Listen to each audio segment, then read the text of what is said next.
इस कार्यक्रम के प्रायोजक हैं सहगल फाउंडेशन।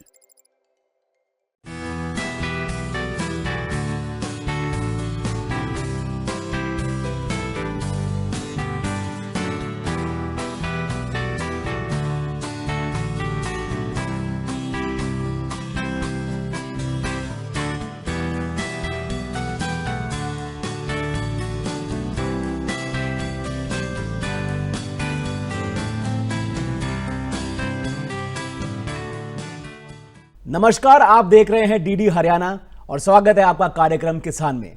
मेरा नाम है मानव आहूजा और आज बातचीत होगी साझेदारी की। एक ऐसी साझेदारी जो ग्रामीण विकास के लिए बहुत जरूरी है, एक ऐसी साझेदारी जिसके बारे में हमारे किसान भाइयों को जानना बहुत जरूरी है। और इसी विषय पर आज बातचीत करने के लिए हमारे साथ हमारे rural management expert madam Anjali Godiyal ji हमारे साथ स्टूडियो में। मैम, आपका स्वागत है, कैसे हैं आप? नमस्कार, मैं बहुत बढ़िया हूँ, थैंक यू मानव। अगर बात की जाए ग्रामीण विकास की तो बहुत जरूरी है साझेदारी, पार्टनरशिप। और अगर मैं पार्टनरशिप की बात करता हूं तो सबसे पहले जहन में मेरे पास 3 शब्द आते हैं, PPP। इसके बारे में बताइए। आपने बिल्कुल सही कहा मानव कि साझेदारी बहुत ही एक अच्छा माध्यम है ग्रामीण विकास के लिए। लेकिन जब हम बात करते हैं PPP मॉडल की तो इसमें है पब्लिक प्राइवेट पार्टनरशिप। तो जब ये शुरू हुआ था तो ये जनरली पब्लिक और प्राइवेट जैसे इंफ्रास्ट्रक्चर डेवलपमेंट प्रोजेक्ट्स हैं उनके लिए शुरू हुआ था। लेकिन जब हम ग्रामीण विकास की बात करते हैं तो समुदाय एक बहुत ही क्रिटिकल भूमिका इसमें निभाता है।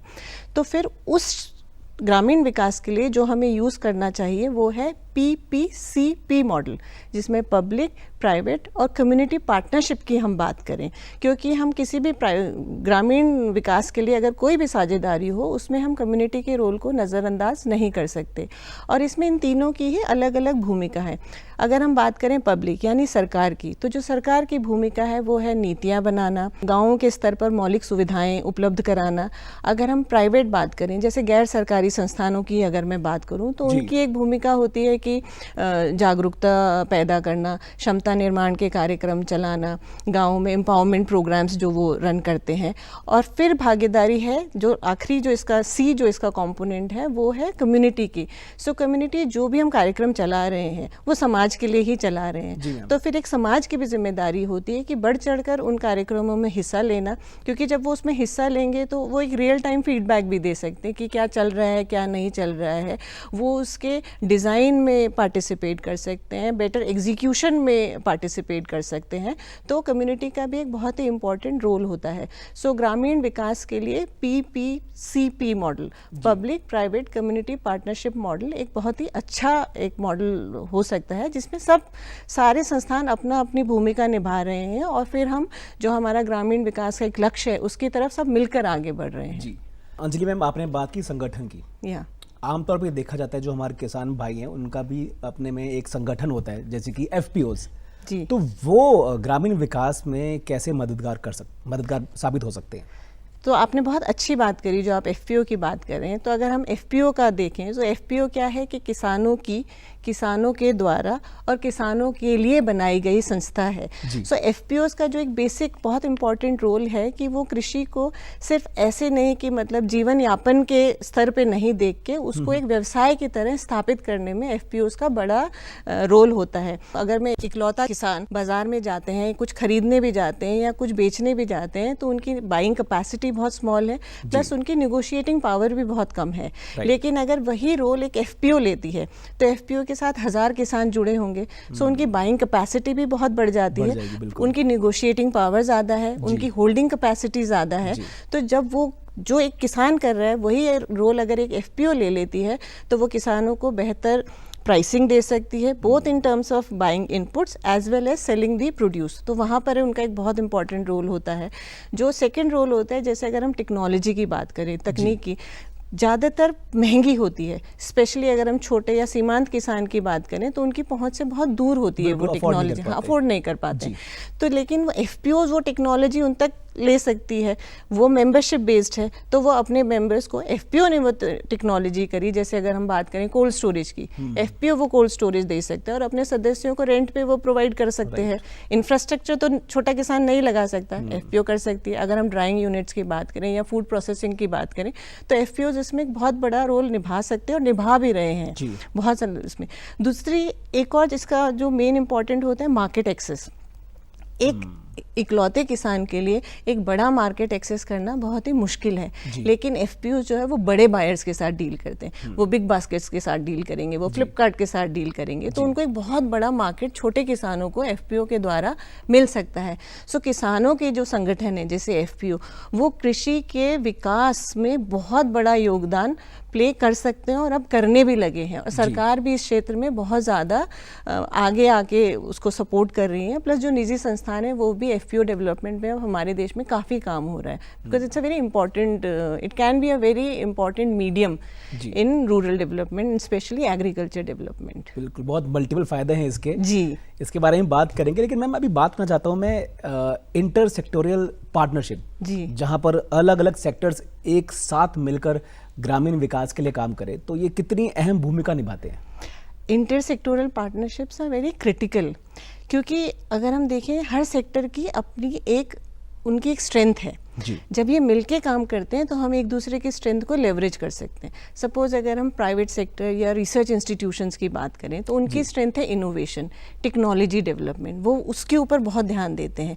लेकिन वो कहाँ पर उनकी थोड़ी कमी होती है कि वो हो सकता है ग्रामीण, मतलब वो छोटे किसानों के साथ उनकी पहुँच नहीं है, पहुँच है तो उनका वो भरोसा नहीं है। वहाँ पर जो गैर सरकारी संस्थान है या जो बाकी जो लोग हैं जो किसानों के साथ जुड़ के काम कर रहे हैं, जब वो अगर वही टेक्नोलॉजी जो किसानों के साथ संस्था काम कर रही है, जब वो उनके साथ लेके जाती है तो किसान उसको इजीली अडॉप्ट भी करते हैं और वो प्रोपगेशन में भी मदद करती है।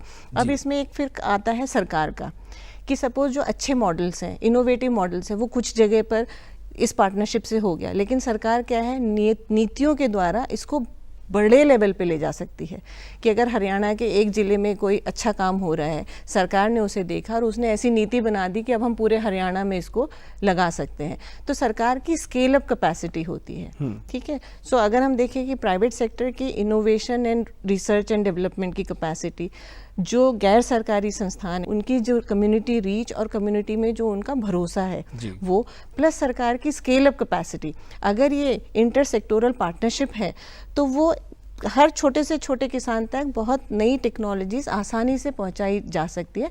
बस वही है जो आपने शुरू में बात करी थी साझेदारी की, कि सबको मिलकर काम करना है। जी बिल्कुल। मैम मैं ज़रा छोटे किसानों की बात करना चाहूँगा।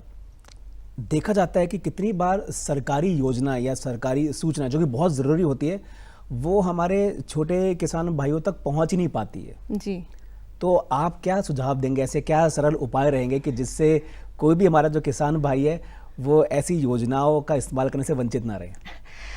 जब आप सूचना की बात करते हैं तो सूचना के कई पहलू होते हैं। सो मेरे हिसाब से अगर हम 4 मोटे मोटे पहलू इसके देखें तो पहले सूचना में आता है एक्सेस, कि उसकी पहुंच, कि वो हम सूचना पहुंचा कैसे रहे हैं। ट्रेडिशनल मीडियम है, डिजिटल मीडियम है, कम्युनिटी मीडियम है, लेकिन कई ऐसे क्षेत्र हैं जहाँ तक हो सकता है ये मीडियम भी ना पहुँच पाए। सो उनके लिए हमें एक स्ट्रैटेजी बनानी होगी। तो ये तो हो गई पहुँच। दूसरी है रिलायबल, कि चलो पहुँच भी गया पर मैं उस पर विश्वास करूँ या ना करूँ, वो किस सोर्स से मेरे पास आ रही है, वो सोर्स कितनी रिलायबल है। तो हमें रिलायबिलिटी के ऊपर भी काम करना होगा। आज भी अगर आप गाँव में देखें तो उनके लिए सबसे रिलायबल सोर्स है किसानों के लिए खाद बीज भंडार वाले जो दुकान में बैठे हैं। अब वो क्या सूचना देते हैं, उस प्रोडक्ट की ज़्यादातर सूचना देंगे जिनमें उनका मुनाफा हो। ठीक है, बट क्योंकि किसानों का उनसे रिश्ता है तो वो उस पर विश्वास करते हैं। तो अगर हम इंफॉर्मेशन पहुंचा रहे हैं तो हम उसके रिलायबिलिटी के ऊपर भी काम करना है कि वो रिलायबल है। अगर कोई एग्रीकल्चर एक्सटेंशन ऑफिसर या जो संस्थाएं किसानों के साथ काम कर रही हैं वो सूचना लेती है तो किसान उन पर भरोसा करता है। फिर इसका तीसरा पहलू आता है व्यवस्था, कि अगर कोई सरकारी कार्यक्रम है या सरकारी प्रोग्राम है, स्कीम है, वो मुझे कैसे मिले। आजकल बहुत ज़्यादा हमने देखा कि सब जगह डिजिटल हो गया है कि आप ऑनलाइन ही आवेदन करते हैं। तो उससे बहुत बार ये होता है कि जो छोटा या सीमांत किसान है वो अभी भी टेक्नोलॉजी का तो भय है ही क्योंकि मोस्टली तो फर्स्ट जनरेशन यूज़र जी। हैं, तो वो एक थोड़ा सा भय भी रहता है कि क्या भरें क्या ना भरें, तो वहाँ पर फिर एक वो गैप आ जाता है। तो डिजिटल के साथ साथ जो हमारे पहले जो फॉर्म भरते थे फिजिकल फॉर्म वाला, उसके ऊपर भी फिर हमें ध्यान देना चाहिए। तो ये और तीसरा होता है कि क्षमता, कि जो जानकारी मुझ तक पहुंची है या जो मैं स्कीम है, क्या मैं उसको अच्छी तरीके से अप्लाई कर सकूं, यूज़ कर सकूं, वो मेरी क्षमता है। तो क्षमता निर्माण के ऊपर भी काम करना है। जैसे बहुत अगर हम कृषि के उसमें करें तो जो डेमोन्स्ट्रेशन प्लॉट्स होते हैं, या जो हम उनको जैसे बोला जाता है ना, सीइंग इज़ बिलीविंग, जहाँ पे कि आपको एक छोटे किसान को आप करके दिखा रहे हैं, क्योंकि उनका इतना रिस्क टेकिंग कैपेसिटी नहीं है। कोई भी नई जानकारी वो इतना इजीली नहीं करेंगे, वो पहले बड़े किसान को देखेंगे कि हाँ उन्होंने कर दिया, सफल है, फिर वो उसको अपनाएंगे। जो दिखता है वही बिकता है। हाँ, जो दिखता है वही बिकता है। तो उस प्रकार से हमें सूचना को डिवाइड करना होगा, और फिर जब हम ये चारों पहलुओं का ध्यान रख के कोई सूचना पहुंचाएंगे तो किसान उसको मानेंगे भी, उसको अप्लाई भी करेंगे, और फिर उनसे उनका फ़ायदा भी होगा।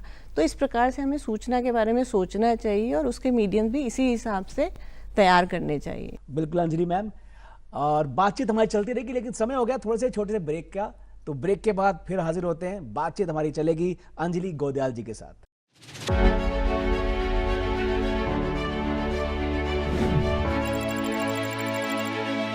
In 1999, scientist and entrepreneur Dr. Surinder Mohan Sehgal and his wife, philanthropist Mrs. Edda Sehgal, imagined a world where innovation meets compassion. This vision continues to inspire our initiatives to empower rural communities across India, driving sustainable social, environmental, and economic change.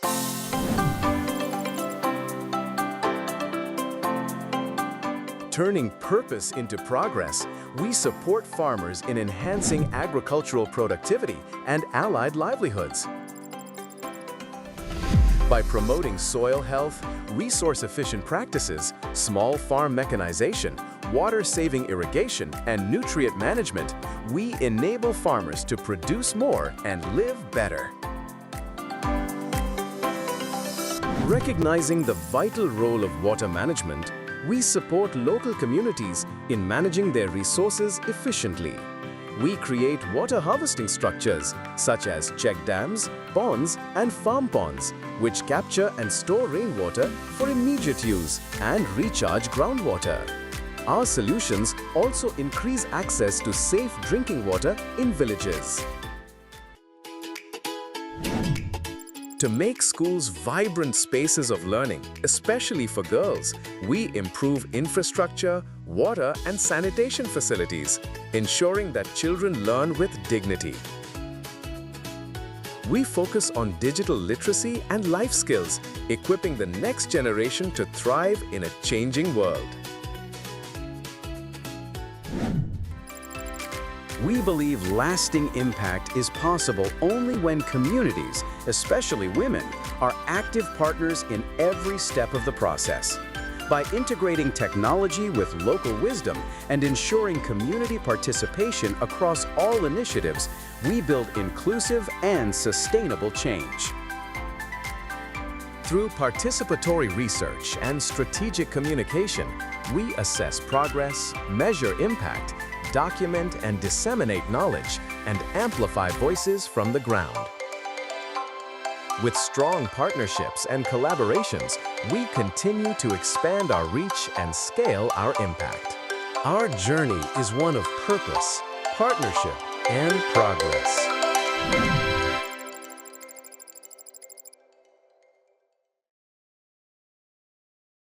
चलिए एक बार फिर आपका स्वागत है हमारे कार्यक्रम किसान में, और आज हमारे साथ स्टूडियो में जुड़े हुए हैं हमारे rural management expert madam Anjali ji. Anjali ji, अब मैं सवाल पूछना चाहता हूं आपसे इस विषय पर, बहुत ही खास बात है ये। एक और चैलेंज आजकल देखने को मिलता है कि जो हमारे आजकल के युवा हैं वो धीरे धीरे कृषि व्यवसाय से दूर जा रहे हैं। आपको क्या लगता है, क्या कारण है और क्या निवारण है इसका? ये मतलब बहुत ही सही आपने प्रश्न पूछा है, और ये सही में एक चैलेंज भी है, और मतलब ये एक रियलिटी भी हो गया है कि जो बच्चे हैं वो कोई कृषि में नहीं जाना चाहते। किसानों के बच्चे भी ये नहीं है कि कृषि उनके लिए, जैसे अगर आप बिजनेस देखें तो नेक्स्ट जनरेशन ऑटोमेटिकली वो फैमिली बिजनेस में आ जाती है, बट कृषि को हम वैसे नहीं देखते। तो इसमें बहुत सारे पहलू हैं। एक तो ये भी है कि आज भी हम जब किसान खेती के बारे में सोचते हैं या किसानों को प्रस्तुत करते हैं तो बहुत एक अमीर या बहुत ही व्यवस्थित ऐसे नहीं वो हम दर्शाते हैं, ठीक है, थोड़ा सा एक गरीब सा ही चित्रण देते हैं। तो युवाओं को भी ये लगता है कि कृषि में बहुत ज़्यादा पैसा, मुश्किल सी इमेज हाँ, मतलब वो परेशान है या मतलब कुछ तो मतलब खुश ऐसे नहीं दिखाते हैं, हाँ, चिंतित सा चित्र दिमाग में आता है, ठीक है। तो अगर हम वही प्रस्तुत करते हैं तो वो परसेप्शन बन जाता है ना। जी। वो हो सकता है रियलिटी थोड़ी डिफरेंट है, लेकिन परसेप्शन क्या है। और अगर आप मीडिया में देखें तो वो वही खबरें चलती हैं जहाँ पर कि नुकसान है या जहाँ पर परेशानियाँ चल रही हैं, तो वो उसी हिसाब की इमेज भी बन गई है कि कृषि में ज़्यादा पैसा नहीं है या फिर ये सिर्फ भरण पोषण के लिए ही है।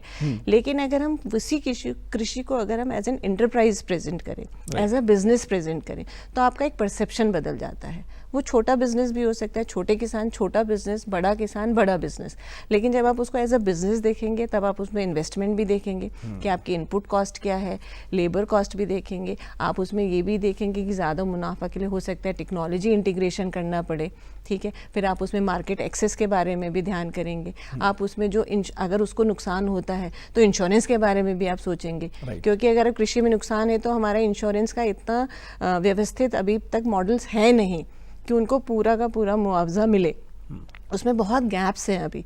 तो हम जब कृषि को एक व्यवसाय की तरह से देखने लगेंगे तो ये सारे के सारे मुद्दे हम ऑटोमेटिकली उसको एड्रेस करने लगेंगे, और किसान भी इसमें आगे बढ़कर फिर काम करेंगे, क्योंकि खेती सिर्फ भरण पोषण के लिए नहीं है, खेती फिर एक व्यवसाय है। तो हम पूरी की एंड फिर पॉलिसीज़ भी ऐसे ही बनेंगी, एज अ बिजनेस उसको देखेंगे।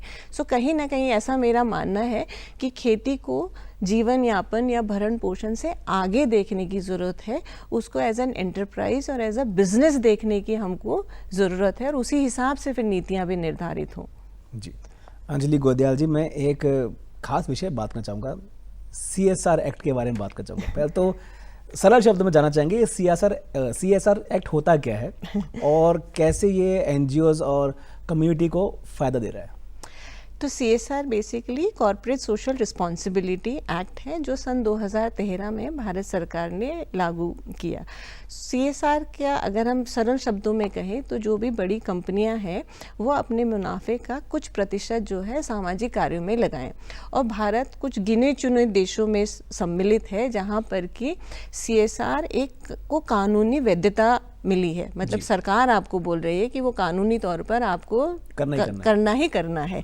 तो इसीलिए सरकार ने गाइडलाइंस भी बनाई हैं कि आप ऐसे ऐसे मतलब जो कंपनियां हैं वो इन जगहों पर अपने CSR के माध्यम से पैसा खर्चा कर सकते हैं, इन कार्यों को कर सकती हैं, ऐसे ऐसे कर सकती है। तो CSR के आने से काफ़ी, अगर मैं NGO सेक्टर की बात करूं तो NGO सेक्टर के लिए क्या है कि लोकल लेवल पे फंडिंग उपलब्ध हो गई है, ठीक है। पहले जनरली क्या होता था, फंडिंग के सोर्स या तो इंटरनेशनल ऑर्गेनाइजेशंस हो जाती थी, ठीक है, या फिर सरकार। तो सरकार तो आज भी है, लेकिन कॉर्पोरेट सोशल रिस्पॉन्सिबिलिटी एक्ट के आने पे एक इंडिया के लेवल पे, मतलब हमारे देश के लेवल पे एक बहुत बड़ी फंडिंग अवेलेबल हो गई है NGOs के लिए। एंड क्योंकि अब मतलब जैसे अगर हमारी संस्था है, हम जो है बड़ी बड़ी कंपनियों के साथ काम कर रहे हैं, तो वो हमारे साथ भी वैसे ही काम करेंगे जैसे उनका अपना बिजनेस है। सो बहुत ज़्यादा फोकस आ गया है कि कंप्लायंसेस के ऊपर। जैसे अगर NGOs में देखिए तो बहुत सारी चीज़ें जो कल्चरल नॉर्म्स होती है कि हम ऐसे काम करते हैं या हमारा ऐसा कल्चर है। अब CSR में तो जब हमारे वो कागज़ पत्तर मांगते हैं तो बोलते हैं भाई आप रिटर्न में दीजिए ना कि आपका क्या है। सो बहुत ज़्यादा पॉलिसीज इन प्लेस हो गई है। आप अपने फाइनेंसेस कैसे मैनेज करते हो, कैसे मॉनिटर करते हो, उसका पॉलिसीज़ बनाइए। तो देयर इज़ लॉट ऑफ उसमें जो है स्ट्रक्चर आ गया है जो NGOs में है। फिर उनका है कि क्योंकि CSR की एक परिधि है कि मतलब 1 साल का प्रोजेक्ट है या 2 साल का, 3 साल का है, तो उनके रिजल्ट बेस्ड मैट्रिक्स होते हैं, इम्पैक्ट होती है, तो एक एफिशिएंसी आ जाती है कि आपको 3 साल में ये काम करके दिखाना है। So efficiency in terms of resource usage, कि आपको जो रिसोर्सेज मिल रहे हैं वो एफिशिएंटली आप यूज़ करें, आप काम ज़्यादा एफिशिएंटली करें तो एफिशिएंसी बढ़ जाती है। डेटा मैनेजमेंट, क्योंकि आपको सब कुछ दिखाना है, at the end of the day. तो एनजीओज के लिए एक तो फंडिंग सोर्स है, plus there is lot of structure and professionalism that has come because of the CSR।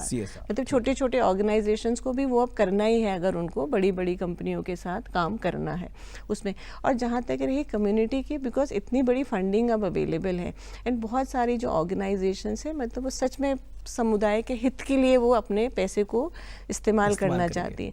तो जो से बहुत ज़्यादा एम्फेसिस है, अगर हम आज देखें तो जल संरक्षण के कार्यक्रमों में बहुत सारी प्राइवेट कंपनियां CSR के तहत पैसा लगा रही है, एजुकेशन में लगा रही है, हेल्थ में लगा रही है।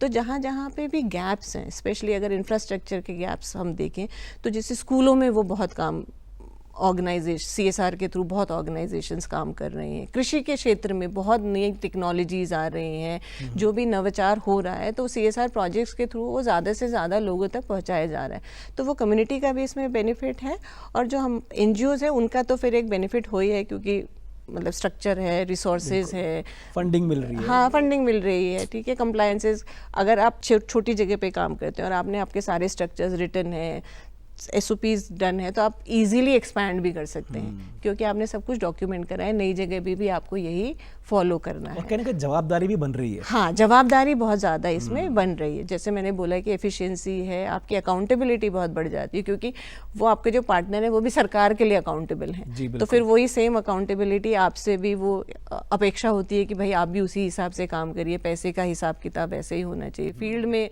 दिखना चाहिए जो आप कर रहे हैं। कागजी कार्रवाई, ज़मीनी कार्रवाई होना चाहिए, दिखना चाहिए इम्पैक्ट। और ऑडिट्स बहुत स्ट्रांग होते हैं CSR प्रोजेक्ट की। मतलब ये नहीं कि हम तो जो ऑडिट सर्टिफिकेट्स देते हैं, कंपनियां खुद से भी ऑडिट करवाती हैं, थर्ड पार्टी ऑडिट्स होते हैं। और सिर्फ पैसे के ऑडिट नहीं, वो गाँव में जाकर आपके बेनिफिशियरी से भी पूछते हैं कि भाई जो ये बोल रहे हैं कि हमने आपको हुआ भी है कि नहीं, फ़ायदा पहुंचाया, वो आपको मिला भी है। वो इंडिपेंडेंट होते हैं। मतलब अगर मेरी संस्था कोई जगह काम कर रही है तो वो कोई थर्ड पार्टी आके ही उसका ऑडिट देंगे, और वो आपके साथ शेयर भी करते हैं कि भाई ये ऑडिट है और ये उसकी फाइंडिंग्स है। तो उससे हमें भी फिर सीख मिलती है कि हाँ, ये चीज़ों में हम सुधार ला सकते हैं, ये हमारा अच्छा है, इसको हमें बरकरार रखना चाहिए। So it's a good system. और जैसे हर सिस्टम में होता है, आपको सुधार की तो हर जगह आवश्यकता होती ही है जी। तो उसमें सीख भी रहे हैं, हम भी सीख रहे हैं, कंपनीज भी सीख रही है, सरकार भी सीख रही है, और समय समय पर इसमें जो है अमेंडमेंट्स आते भी रहते हैं। But overall it's a good act and means मतलब कम्युनिटी का इससे बहुत अच्छा काम चल रहा है। हाँ, सबके साथ सबका विकास। जी। अंजलि मैम, इससे पहले कि हम विदा लें, मैं जानना चाहूँगा कोई ऐसा कोई खास संदेश जो आप हमारे दर्शकों को देना चाहें। संदेश अगर हम, क्योंकि ये किसानों के लिए हम ये कार्यक्रम कर रहे हैं, तो बस मैं इतना ही कहूँगी कि जो मैं शुरू में हम बात कर रहे थे साझेदारी और पार्टिसिपेशन की, तो उसमें जो भी कार्यक्रम है, मतलब समुदाय अगर उसमें आगे बढ़कर पार्टिसिपेट करते हैं, तो एक तो ये है कि अगर कोई सरकारी कार्यक्रम है, अगर वो पार्टिसिपेट कर रहे हैं तो उसके अपटेक से पता चल जाता है कि वो अच्छे से चल रहा है कि नहीं चल रहा है। तो मतलब ऐसा बेनिफिशियरी नहीं, अगर हम उस सोच में थोड़ा वो करें कि एज अ कॉन्ट्रीब्यूटर हैं हम, कि हम बस उससे फ़ायदा नहीं उठा रहे हैं, हम उसमें कंट्रीब्यूट कर रहे हैं, वो हमारा ही हमारे लिए है, लेकिन हमारे द्वारा संचालित हो सकता है। अगर वो सोच में आए तो जो भी ग्रामीण रूरल डेवलपमेंट के जो प्रोग्राम्स हैं, उनके इम्पैक्ट प्लस सस्टेनेबिलिटी, मतलब उसका प्रभाव भी ज़्यादा होगा और उसकी व्यापकता भी ज़्यादा बढ़ेगी। ऐसा मेरा मानना है कि हमें थोड़ा सोच में मोर ओनरशिप एंड मोर कंट्रीब्यूशन को भी देखना चाहिए। बिल्कुल बिल्कुल बिल्कुल सही बात कही मैम आपने, और इसी खूबसूरत संदेश के साथ आज के कार्यक्रम को हम यही समाप्त करते हैं, लेकिन इसी वादे के साथ कि बहुत जल्दी मुलाकात होगी आपके साथ, एक नए विषय पर हम चर्चा लेकर आएंगे। अगर आप भी चाहते हैं कोई ऐसी विषय, खास विषय जिस पर हम चर्चा करें, तो हमारे स्क्रीन पर दिए नंबर पर आप हमें सूचित कर सकते हैं। व्हाट्सएप के माध्यम से भी आप हमें वीडियो शेयर कर सकते हैं, टेक्स्ट कर सकते हैं। मैं हूं मानव आहूजा, जल्दी मुलाकात होगी। नमस्कार।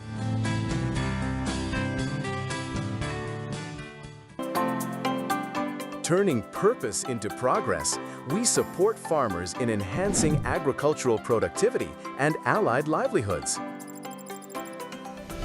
By promoting soil health, resource-efficient practices, small farm mechanization, water-saving irrigation, and nutrient management, we enable farmers to produce more and live better. Recognizing the vital role of water management, we support local communities in managing their resources efficiently. We create water harvesting structures such as check dams, ponds, and farm ponds, which capture and store rainwater for immediate use and recharge groundwater. Our solutions also increase access to safe drinking water in villages. To make schools vibrant spaces of learning, especially for girls, we improve infrastructure, water and sanitation facilities, ensuring that children learn with dignity.